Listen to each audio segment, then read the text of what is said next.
Another project, another day. Ito nga po pala ulit ang Ensulit Publication dito sa Malbar, Batangas. So meron na naman kaming bagong ginawa dito. So ito naman, ihawan. Rotating griller, rotating barbecue griller. So marami kayong nakikita dati na ganitong klase pero mga bakal. Yung mga DI at saka GI yung mga ginamit sa paggawa. Pero ito, pure stainless 304 lahat yung ginamit namin dito, even yung mga bolt and nuts, lahat yan mga stainless 304.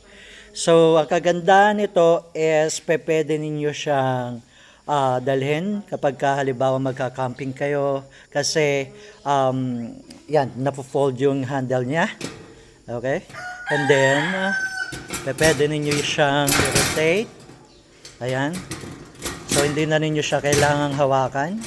So, naro-rotate siya. And then, meron tayo dito na adjustment. So, yung adjustment natin dito is pwede ninyo siyang hilahin and then i-adjust ninyo sa sunod na level. So, lahat stainless itong mga ginamit namin.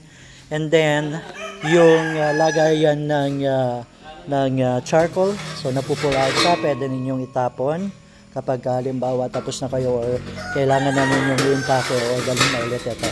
So, yan. Okay, so kung gusto ninyong umorder nito, meron kaming Shopee account, Shopee store rather. So pwede naming ipasa sa inyo yung link. So meron din kaming mga ihawan ng bangos, ihawan ng tilapia. Pwede rin kayo mag-order sa amin. And then mag-message lang kayo and then ipapadala namin sa inyo yung link ng Shopee store namin. Maraming salamat and have a good day.